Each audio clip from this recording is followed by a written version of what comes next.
engaged.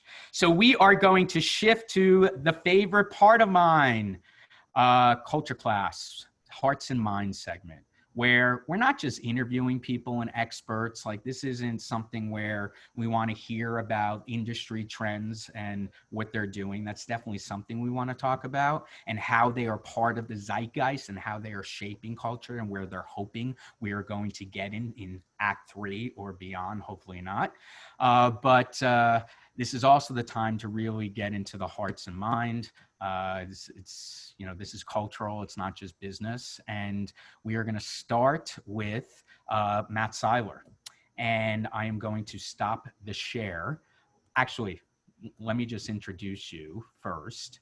And we're going to learn about rain. And we're going to learn about what this all means in a second. I'm going to go back to sharing. So I'm going to stop share right now so we could see our amazing Matt Seiler, and without the screen, speaker view. Let me just do this. You would think that I would be an expert at this after doing it 20 times. Okay, Matt, here we are. So, Managing Director, you're on mute. I'm going to unmute you.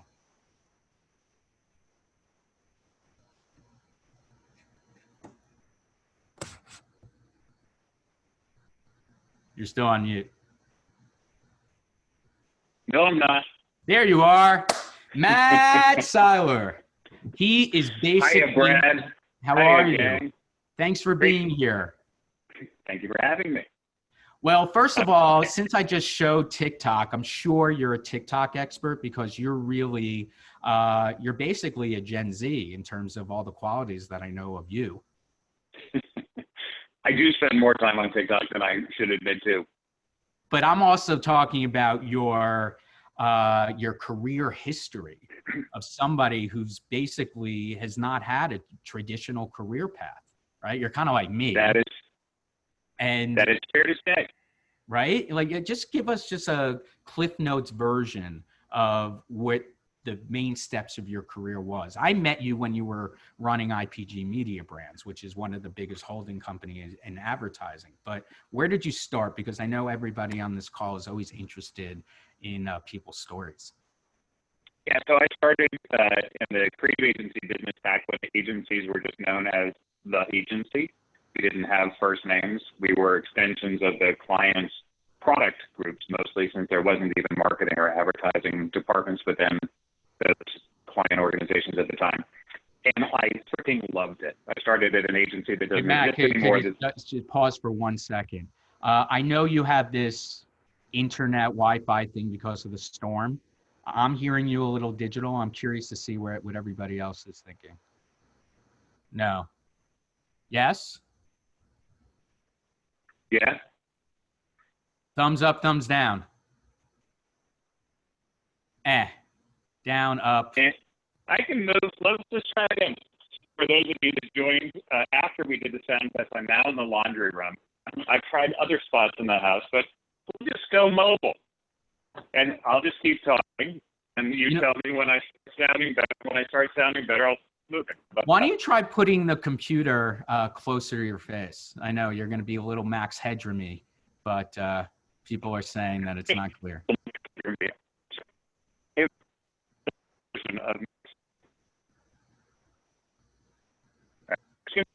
What a beautiful house.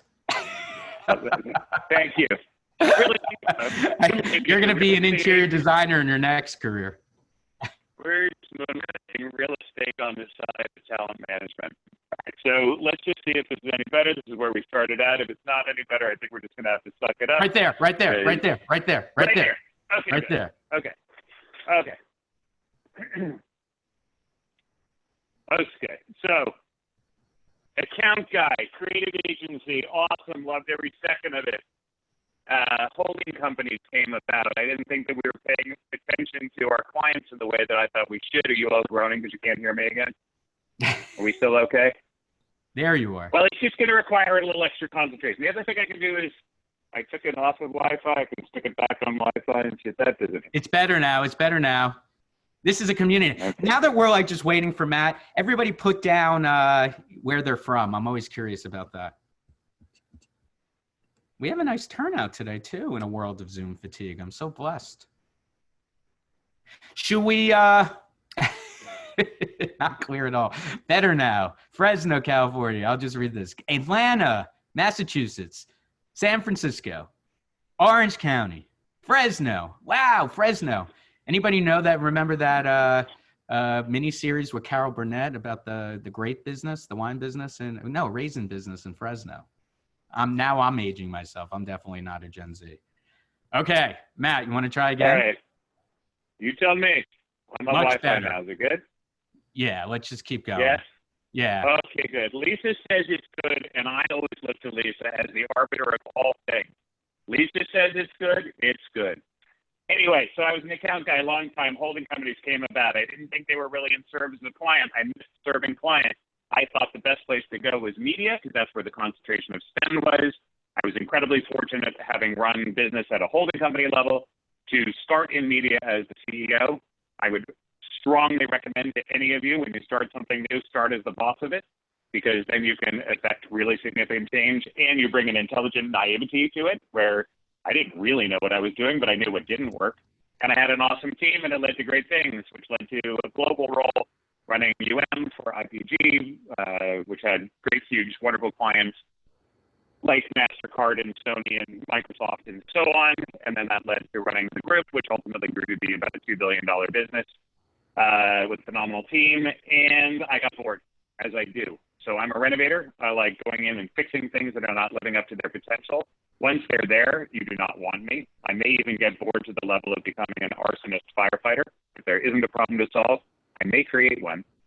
And so I decided I wanted to go fix one of the screwed up media companies, read like Time Inc. or almost any other media company at that time. I remember that. I remember. Yeah. And I thought it was going to be so easy. And we had a phenomenal book of business. We had had double-digit growth for 7 of the 8 years that I was running the place. The only year we didn't, we had triple-digit growth. So I thought $2 billion book of business, big, great results, awesome team, some really entrepreneurial, great things that we led to the industry and so on and so forth. So I thought I'll just go apply that somewhere else. And it didn't work that way. I found you were working, if I remember, you were working for an MCM, right? A multi-channel. Well, that's what I did instead. So quick side here is I went to a recruiter whom I liked and said, this is harder to make the pivot than I thought. I'd like to hire you to be my agent because I feel like if I were to pay you, I'd get the attention I need in order to get to what I want. And she said, wow, really interesting idea. Haven't thought about that before. Let me talk to the other partners. And she got back to me and prefaced with, you should definitely not do this because they wanted a huge amount of money to take me on as their client and they wanted all the transaction fees. But I thought, why isn't there such a thing as an agent for business people? I need one. They don't exist. So I went to what you're saying, Brad. I went to become the head of an MCN called Studio 71. And day one, I looked at all of our channels, which are all held by YouTubers, Snappers, Insta, et cetera, and they all had agents. So I'm like, wow, you're 18 and you have an agent. I wanted one. I don't have one. There's a vacuum that I'm going to fill. And so I decided to create a talent management company, and that brings you almost up to speed. Okay, cool. So for those of you who couldn't hear, Matt, the reason why I called him Gen Z or even a millennial is because he's somebody who has really redefined himself in many different careers through his history. And like he says, he's a revolutionary and he likes to blow shit up. And I admire that in you.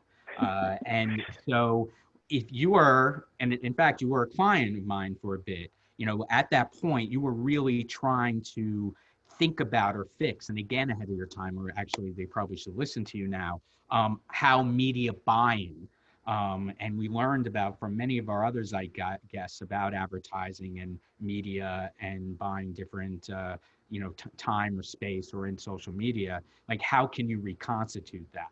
And you were too ahead of the curve. So now you're like, holy shit, you know where I can be now, and you're in the prime space, is how do I reconstitute the executive placement business? And what you just said is that usually you have a headhunter who works for a company, right? And they're paying the headhunter to find the best talent.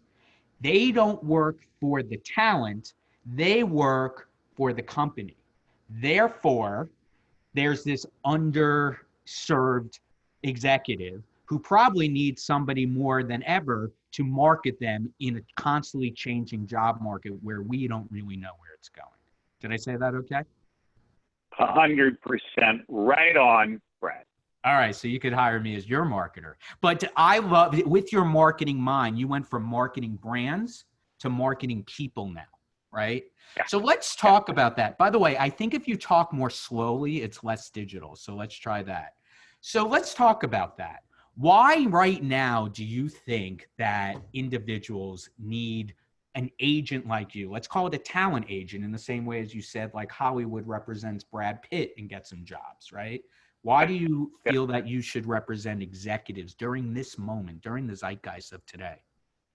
Well, I think it's something that should have and could have existed a long time ago, and I really don't know why it didn't. I talked to a bunch of search firms when I was looking to build this business on my own, and they all said, yeah, it's a really great opportunity. And then they didn't say it exactly this way, but they said, if we could figure out how to do it without screwing up our core business, we would. But there's a line that I love, and I'll probably give a couple of lines that I love during this conversation. But one of them that I love is, incumbency is the last place to look for innovation. So if you think about that, the reason years back that Saturn wasn't where GM was, because if GM tried to create that car and do it in Detroit, it never would have had the independent dealer body, the pricing that it did, et cetera. There's a reason why Tesla is Tesla and Prius is Toyota. So the idea of doing it outside, taking it away from an existing organization like an executive search firm in order to build it, gives it its greatest chance. So we did it on the outside first. And why now more than ever is because I think each of us really needs to understand the benefit that we potentially bring to the market, to the potential employer with whom we're going to work. And we need to understand how our stories make us different or better from anyone else. And then I think even more broadly than that, we've all gotten used to fractional everything. You know, it's Uber, it's Rent a Runway, it's Airbnb, it is auto leasing, which has been around forever. And yet we don't think about employment that way at all. We think about employment as, I'm going to go work at IBM for the rest of my life. We used to call that IBM Blue. Then it became more like, you were somewhere for 5 or 10 years. Now people look at individuals who have been at the same place for 10 plus years and say, what's wrong with you? Are you not very driven? Do you need a cushy, safe environment? And so I think that we need to start thinking about it more like leasing, as in horses for courses. What's the difference that you're most likely to make that inspires you, that you wake up every day excited by?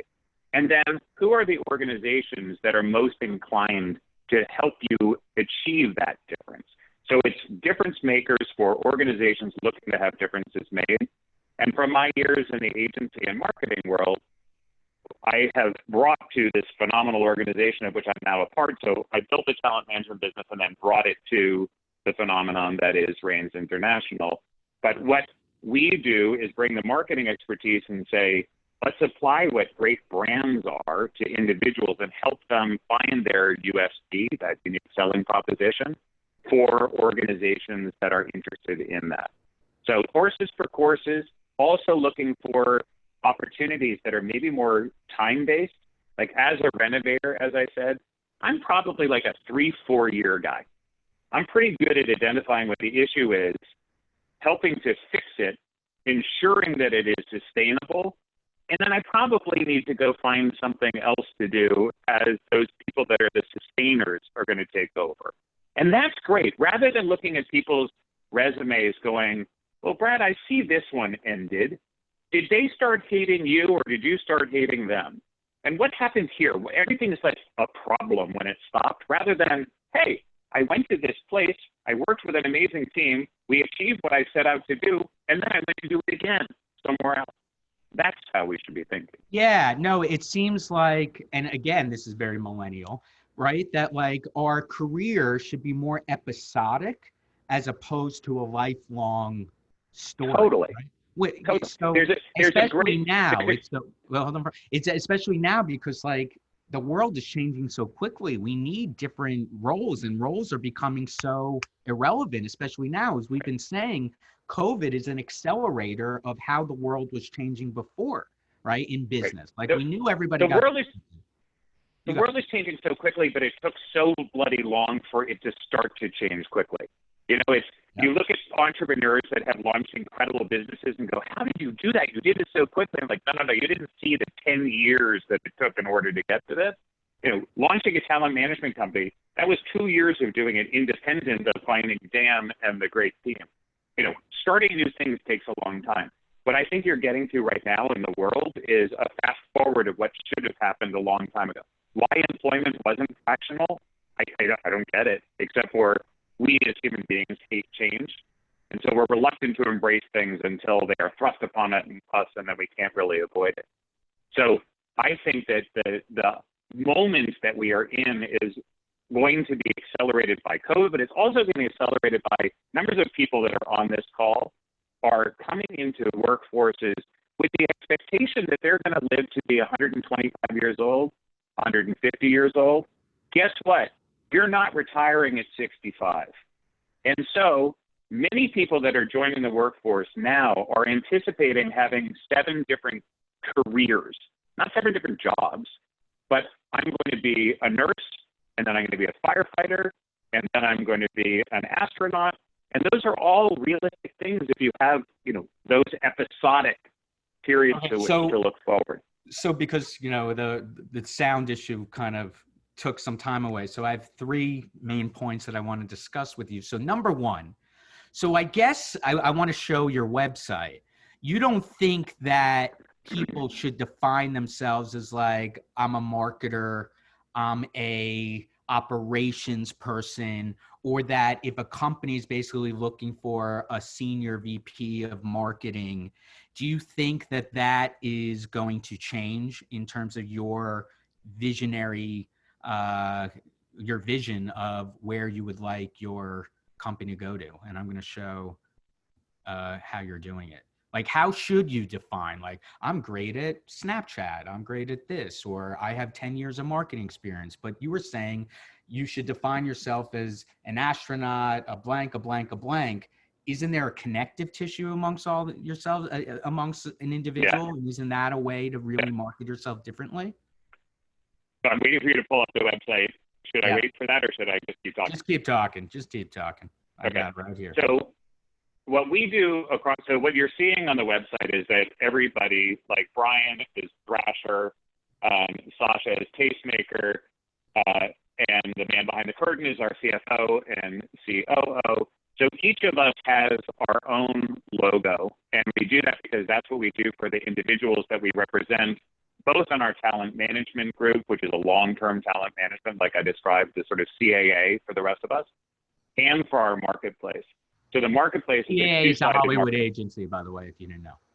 Who represents actors, writers. CAA, William Morris Endeavor, those kinds of things that represent Hollywood and or sports entertainment. So what we do with the talent that we manage long-term and for the people that we enter into the marketplace, which is a two-sided market in which we have people paid to gain entry into the marketplace, and then we have organizations that pay a membership fee in order to gain access to those people that we have fully vetted. We help redound them to a word or phrase that best describes them. So I've already said that I'm Renovator. So I have done 3 onboardings today. One of them was Power Shift. Yeah, you even have a logo. Look at that. There's my Renovator.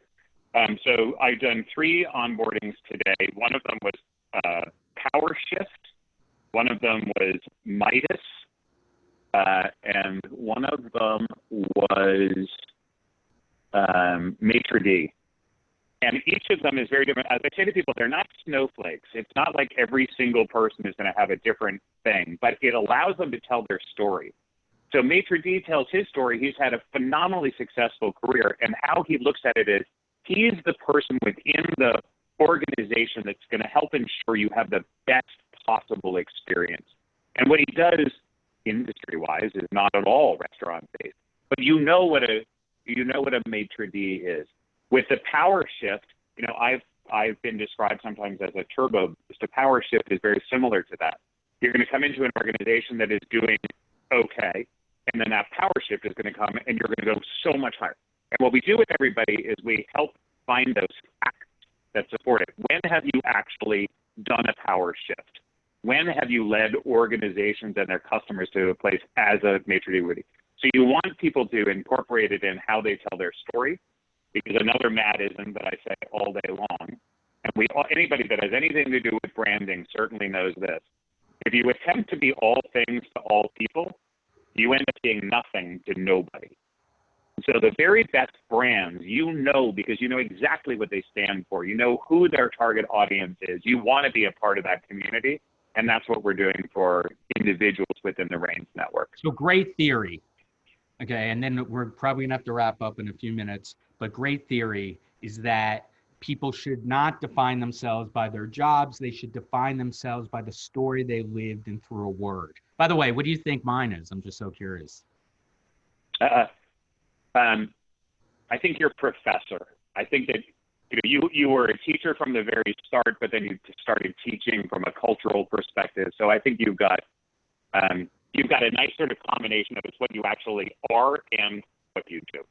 All right. Cool. What do you think? Yeah, for those of you who didn't know, I started as a tutor for high school kids and then did it for a Hollywood mogul and then for Matt and now for you. So I am a teacher, a professor. I love pop professor. I'm sure people who got PhDs won't like that.